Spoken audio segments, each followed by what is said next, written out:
नमस्कार दोस्तों, stock market studies में फिर से एक बार आपको बहुत-बहुत स्वागत है। तो आज मैं फिर से आपके सामने कुछ इम्पोर्टेंस कंपनी का अपडेट और उसके साथ-साथ टेक्निकली चार्ट पैटर्न भी डिस्कशन करूँगा। तो सबसे पहले जो कंपनीज़ है जिसके बारे में बात करूँ उसका नाम है इन्फो एज। इन्फो एज मतलब नौकरी डॉट कॉम। तो नौकरी डॉट कॉम नाम तो आप सब जानते ही है। तो एक्चुअली इन्फो एज का एक मतलब जो मेन वेबसाइट्स है वो है नौकरी। तो उसके साथ-साथ बहुत सारे अलग-अलग कंपनीज़ भी है जैसे 99 एकड़ डॉट कॉम जो एक रियलिस्टिक ऑनलाइन प्लेटफॉर्म है। साथ ही साथ जीवन साथी डॉट कॉम वो भी एक ऑनलाइन मैट्रिमोनी मतलब मैट्रिमोनियल एक वेबसाइट है। तो इस तरीके से कुछ अलग-अलग कैटेगरीज के प्रोग्राम के ऊपर कंपनी काम करते हैं। इसका बिजनेस मॉडल अलग-अलग है और टोटली ऑनलाइन प्लेटफॉर्म के माध्यम से काम करते हैं कि कोई भी ऑफलाइन कंपनी का प्रोजेक्ट नहीं है। अगर कंपनी का वेबसाइट विजिट करेंगे तो आपको सब कुछ देखने को मिल जाएगा। कंपनी के वेबसाइट में आपको अलग-अलग इसका जो वेब्स मतलब जो प्रोजेक्ट है वो आपको देखने को मिल जाएगा। उनमें से सबसे जो पॉपुलर है वो है नौकरी डॉट कॉम। उसके बाद देखिए नौकरी गोल्फ डॉट कॉम, उसके बाद शिक्षा डॉट कॉम, जीवन साथी dot com, job high dot com. तो इस तरीके से अलग अलग जो इसका प्रोडक्ट है 99 एकड़ डॉट कॉम, फास्ट नौकरी डॉट कॉम। तो इस तरीके से अलग अलग कंपनी प्रोडक्ट को यहाँ पे सर्विसेज देते हैं, उससे कंपनी पैसा कमाते हैं। साथ ही साथ कंपनी देखिए अलग अलग कंपनीज के ऊपर निवेश भी करके रखे, जैसे आप पॉपुलर जो कंपनी है पॉलिसी बाजार डॉट कॉम, साथ ही साथ जोमेटो। तो ये बड़े बड़े कंपनीज के ऊपर नौकरी डॉट कॉम ने अच्छा खासा निवेश भी रखे हैं। तो रही बात इस कंपनी के फ्यूचर विजन के हिसाब से, मैं एक चीज आपको बता दूं, एक टाइम कंपनी का पी रेशियो बहुत हाई था। अभी तो 130 दिख रहा है, आपको लग रहा है 130 बहुत हाई है। फिर भी एक टाइम अगर इसका पी रेशियो देखेंगे तो कंपनी का एक टाइम पी रेशियो चला गया था करीबन 1600 के आसपास। तो मुझे जितने सारे कंपनीज के ऊपर मैं रिसर्च करता हूँ, मुझे सबसे ज्यादा पी रेशियो हाई इसी कंपनी के ऊपर देखने को मिला। 1611 का आसपास पी रेशियो है। और कंपनी का लोअर साइड का पी रेशियो आप देखेंगे तो कंपनी का लोअर साइड पी रेशियो कितना है, 17 के आसपास।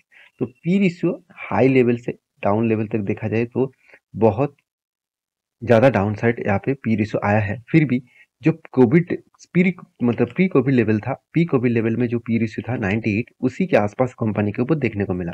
इसका मतलब इस कंपनी का पी रेशियो हमेशा हाई होता है। उस हाई पी रेशियो के ऊपर भी लोग खरीदने के लिए तैयार हो जाते हैं। तो कंपनीज के दो पॉइंट्स आपको जरूर देखना चाहिए। एक है कंपनी का जो कंपटीटर। अगर इस सेक्टर की वाइज बात करूँ तो ई कॉमर्स बिजनेस में इस सेक्टर में कंपनी थर्ड पोजीशन में है, ऑब्वियसली मार्केट कैप के हिसाब से।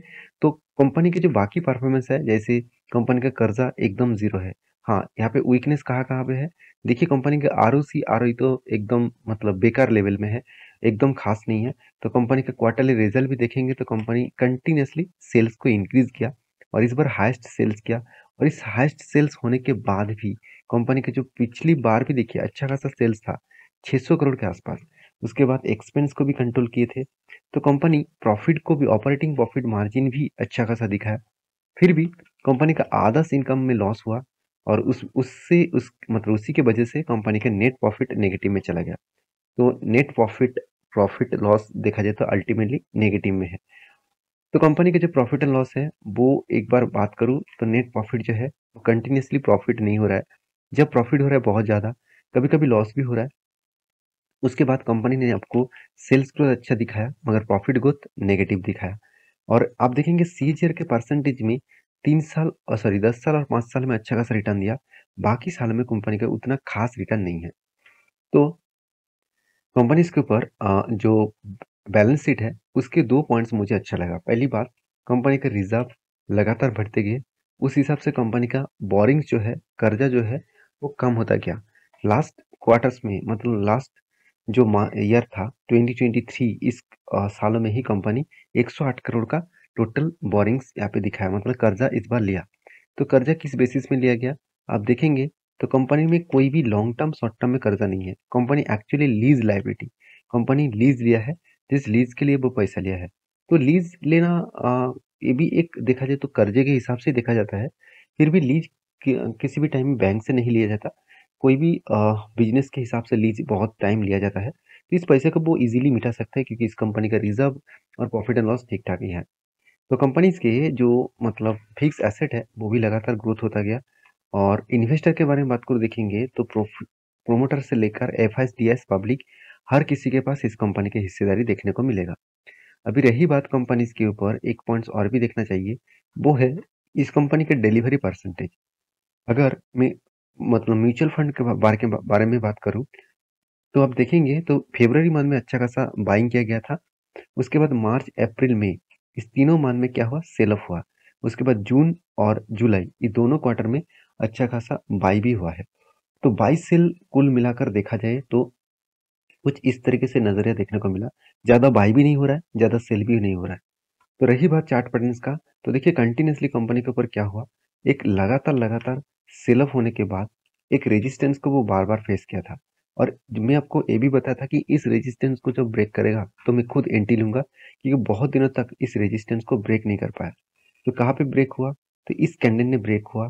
तो कैंडल को ब्रेक होने के बाद हम एक्चुअली मैंने एनडी इस कैंडल में ही ले लिया, क्योंकि पहले पहले आप ध्यान से देखेंगे, तो पहले क्या हुआ, यहाँ पे इस कैंडल ने ब्रेकआउट दिया, फिर से यहाँ पे ब्रेकआउट दिया, तो थोड़ा-सा यहाँ पे वॉल्यूम कर रहा था, तो मैं कन्फर्म हो गया, तो इसके ऊपर जब भी निकला, तभी मैं एंट्री ले लिया। मेरा एंट्री लेवल यहाँ पे था और मेरा टारगेट यहाँ तक था, तो ईज़िली टारगेट मिला, मगर मैंने यहाँ पे टारगेट कुछ बुक किया और उसके बाद बाकी टारगेट यहाँ पे बुक किया। क्यों? क्योंकि मैं पहले ही बोल चुका हूँ, यहाँ पे देखिए ये भी एक रेजिस्टेंस है और ये भी एक रेजिस्टेंस है, मगर इस रेजिस्टेंस में क्या है, एक बिग सप्लाई जोन है, यहाँ से एक बिग क्रैश हुआ है, तो इसी के चलते है शेयर के ऊपर यहाँ पे बिग क्रैश देखने को मिला है।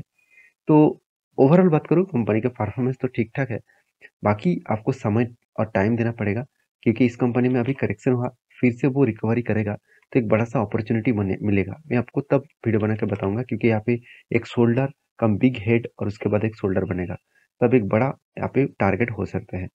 नेक्स्ट जो कंपनी इसके बारे में बात करूँ, उसका नाम है IEX, इंडियन एनर्जी एक्सचेंज। तो इंडियन एनर्जी एक्सचेंज जो एक मोनोपोली बिजनेस करने वाला कंपनी था, वो आज मोनोपोली से एक नॉर्मल कंपनी हो चुके हैं। कोई बात नहीं, फिर भी कंपनी का परफॉर्मेंस मुझे बहुत अच्छा लगता है, क्योंकि बेस्ट परफॉर्मेंस कंपनी दिखाया है। जैसे मार्केट कैप 11,150 करोड़ के आसपास और पी रेशियो 37 के आसपास, और कंपनी का आरओसी आरओई बेस्ट है, एनुअली इनकम भी अच्छा खासा है। डेप्थ के बारे में बात करूँ तो जीरो डेप्थ कंपनी है। तो सब कुछ जो पॉजिटिव में है, साथ ही साथ कंपनी एनालिसिस में ये भी पता जा रहा है कि कंपनी ऑलमोस्ट डेट फ्री है। अच्छा खासा सीएजीआर के प्रॉफिट ग्रोथ 19% के आसपास देखने को मिला। Company good return of equity में 43% का रिटर्न ऑफ इक्विटी देखने को मिला। Company has been maintain health dividend, मतलब जो डिविडेंड पे आउट है वो 48% के आसपास डिविडेंड दिया। और कुछ नेगेटिव पॉइंट भी है, जैसे बुक वैल्यू के 14 टाइम्स ऊपर कंपनी ट्रेड कर रहा है, और कैपिटल जो वर्किंग डेज है वो 343 डेज से 87 डेज से हो चुके हैं 343 डेज। तो इसका मतलब क्या है, आपको मैं एक बार दिखा भी देता हूँ। अब देखेंगे तो यहाँ पे रिजर्व के बारे में बात करूँ तो कंपनी के देखिए रिजर्व लगातार बढ़ते गए और बोरिंग्स कम होता गया और फिक्स एसेट भी बढ़ते गए। तो इस कंपनी के ऊपर क्वार्टरली जो रिजल्ट है, आपको ऐसे नहीं लगेगा कि कंपनी में मोनोपोली घट गया तो कंपनी खराब हो गया। कंपनी सेल्स को कंटिन्यूअसली मेंटेन कर रहा है, एक्सपेंस को भी कंटिन्यू कंट्रोल रखे, और उसके बाद देखिए प्रॉफिट को भी कंटिन्यूअसली अच्छा खासा जनरेट किया।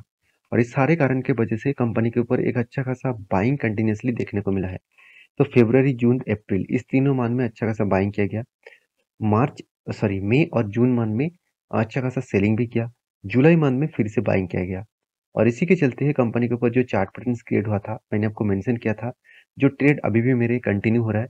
जो यहाँ पे अब मैंने मैंने क्या पे एंट्री लिया, क्योंकि यहाँ पे एंट्री इस एक्चुअली मेरा एंट्री इस लेवल में है। और एंट्री यहाँ पे क्यों लिया, क्योंकि देखिए कंटिन्यूअसली एक बाइंग ट्रेंड बना था, और बाइंग ट्रेंड 20% के ऊपर बना था, तो मैं इंतजार कर रहा था कभी इस लेवल को टच करेगा तो मैं एंट्री लूंगा, और मेरा टारगेट यहाँ तक रहेगा। तो यहाँ तक मतलब 21% का टारगेट रहेगा। तो अभी आप कहेंगे सर यहाँ पे एक ही जगह पे बहुत दिन टाइम बिता रहा है। देखिए पेशेंस का खेल है सब कुछ। अगर आप मेरे पुराना सब्सक्राइबर है, तो इस तरीके से जब भी ट्रेड बना, तो आज तक की इस तरीके से ट्रेड, आज तक की मेरे हिसाब से कोई भी फेल नहीं हुआ, कोई भी फेल नहीं हुआ। मैं जितनी सारी इस तरीके से ट्रेड लिया हूँ, आज तक मेरे कोई भी ट्रेड फेल नहीं हुआ। हाँ, कुछ मतलब कुछ कंपनीज में थोड़ा सा प्रॉफिट के टारगेट के आसपास गया, मैंने प्रॉफिट बुक किया, उसके पीछे कारण भी मैं आपको समझा चुका हूँ उस टाइम में। तो फिलहाल के लिए मेरे हिसाब से जिस तरीके से ट्रेड कर रहा है, वो शायद इस रेंज को, यहाँ पे जो रेंज आपको बना के दिया गया है उसके ऊपर ट्रेड कर रहा है। मेरे हिसाब से वो नीचे आएगा, 111 तक आने का चांसेस है। अगर 111 तक आए तो मैं फिर से यहाँ पे एवरेज करूंगा और भी क्वांटिटी उठाऊंगा, क्योंकि एक स्ट्रॉन्ग एक सपोर्ट जोन है, इसको ब्रेक नहीं कर पाएंगे। तो आप भी इस कंपनी के ऊपर स्टडी करिए, कुछ सोचिए, क्योंकि इससे बेस्ट अपॉर्चुनिटी शायद दोबारा ना मिले। नेक्स्ट जो कंपनी जिसके बारे में बात करूँ उसका नाम है IRCTC। तो IRCTC एक इंडियन रेलवे गवर्नमेंट कंपनी है, आप सभी जानते हैं।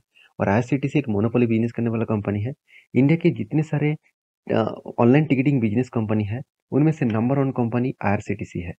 हाँ, ये बात भी सही है, कंपनी एक PSU कंपनी है, गवर्नमेंट कंपनी है। फिर भी इस कंपनी के अच्छा खासा परफॉर्मेंस देखने को मिलेगा।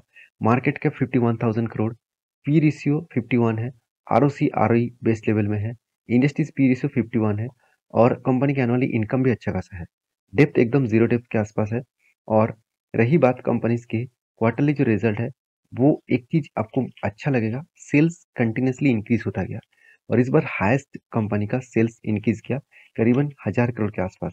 एक्सपेंस की भी कंपनी कंट्रोल किया, और एक्सपेंस को कंट्रोल करने के बाद नेट प्रॉफिट जो है वो अच्छा खासा एक नेट प्रॉफिट देखने को मिला। और यहाँ पे नेट प्रॉफिट के बारे में बात करूँ तो नेट प्रॉफिट अच्छा खासा देखने को मिला है, और उसी के चलते कंपनी सालाना भी अच्छा खासा प्रॉफिट यहाँ पे जनरेट किया। और रिजर्व के बारे में बात करूँ, कंपनी का जो रिजर्व है वो लगातार लगातार बढ़ते गए, और कंपनी के उसके साथ साथ कर्जा कंपनी कम करता गया।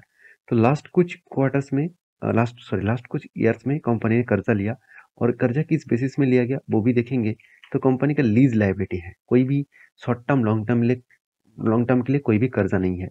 तो कंपनी के जो एसेट है, फिक्स एसेट के बारे में बात करूँ तो कंपनी का बिल्डिंग से लेकर, प्लांट से लेकर, मशीनरी से लेकर कंपनी अच्छा खासा इन्वेस्टमेंट करके रखा है। तो एज ए इन्वेस्टर के बारे में बात करूँ तो प्रोमोटर से लेकर एफआईएस डीवाइस पब्लिक, हर किसी व्यक्ति ने इस कंपनी के ऊपर निवेश करके रखे हैं। तो रही बात इस कंपनी के ऊपर, तो as a shareholding patterns में म्यूचुअल फंड वाले ने क्या किया, फरवरी मंथ में सेल किया, मार्च में अच्छा खासा बाइंग किए, और अप्रैल मंथ में सेल, और मई मंथ में सेल, और उसके बाद जून और जुलाई, इस दोनों मंथ में अच्छा खासा यहाँ पे क्या किया, बाइंग किया गया। तो मेरे हिसाब से एक प्लस पॉइंट यहाँ पे देखने को मिला है। तो इस हिसाब से अगर मैं चार्ट पैटर्न को आपके साथ शेयर करूँ तो ध्यान से देखना। तो कुछ इस तरीके से चार्ट पैटर्न बना है, आप यहाँ पे देखेंगे तो यहाँ पे cup with handle pattern create हुआ। तो देखिए कप बना, उसके बाद एक हैंडल बना, उसके बाद फिर से एक बार हैंडल बना। तो मैं इंतजार कर रहा हूँ कब इस लेवल को वो कंफर्मेशन देंगे, इस लेवल को ब्रेकआउट करेगा और कंफर्मेशन भी देगा, क्योंकि मेरे हिसाब से अच्छा खासा एक टारगेट बनेगा, और जरूर बनेगा। क्यों? ये दो कारण है। पहले तो एक स्ट्रॉन्ग जो इसका रेजिस्टेंस था, स्ट्रॉन्ग रेजिस्टेंस को कंपनी ने यहाँ पे ब्रेकआउट किया, और ब्रेकआउट करने के बाद रिटेस्टमेंट किया, और उसके बाद फिर से ब्रेकआउट कंफर्मेशन भी कर दिया। तो हायर चांसेस है इस लेवल को वो ब्रेक करेगा, और इस लेवल तक वो टारगेट अचीव करेगा। अगर यहाँ तक टारगेट अचीव होता है तो 15% का गेन यहाँ पे मिल सकता है। बाकी आप समझदार है, उस हिसाब से जरूर काम करिए। तो मेरा देखिए, मेरा हमेशा वीडियो बनाने का जो मेन मकसद होता है वो है आपको सारे डेटा दिखाना, सारे टेक्निकली चार्ट पैटर्न किस तरीके से बन रहा है उसके बारे में जानकारी देना। मेरा कोई टिप्स देने का और कोई भी रिकमेंडेशन करने का यहाँ पे कोई भी मकसद नहीं है। तो नेक्स्ट जो कंपनी जिसके बारे में यहाँ पे बात करूँ उसका नाम है GNA एक्सेल्स लिमिटेड। तो GNA एक्सेल्स लिमिटेड के बारे में बात करूँ तो इसका मार्केट कैप 2200 करोड़ के आसपास है। तो कंपनी का मार्केट कैप 2200 करोड़ के आसपास है। करंट प्राइस 1000 के आसपास है। तो कोई कोई बात नहीं, इस कंपनी के ऊपर आज मैं बात क्यों कर रहा हूँ, क्योंकि कंपनी ने अच्छा खासा परफॉर्मेंस किया। परफॉर्मेंस मतलब एक टाइम कंपनी का 2022 में 600 के आसपास इसका प्राइस था, वहाँ से कंपनी 1500 तक जर्नी दिखाया। तो ये जो जर्नी हुआ, 1500 नहीं 1000 तक जर्नी दिखाया। ये जो जर्नी हुआ मतलब फंड को 2x के आसपास प्रॉफिट गेन किया, और उसी के बाद कंपनी ने अनाउंसमेंट किया बोनस का। तो कंपनी सितंबर में एक के बदले एक शेयर बोनस के हिसाब से देने वाला है। तो आई होप वीडियो में आपको बहुत कुछ सीखने को जानने को मिला। तो वीडियो अच्छा लगे तो प्लीज़ लाइक करना। इस तरीके से कंटिन्यूसली इन्फॉर्मेशन और अपडेट्स पाने के लिए चैनल को सब्सक्राइब करना। मिलते हैं नेक्स्ट वीडियो में, तब तक के लिए अच्छे से रहिए, अपने ख्याल रखिए। धन्यवाद।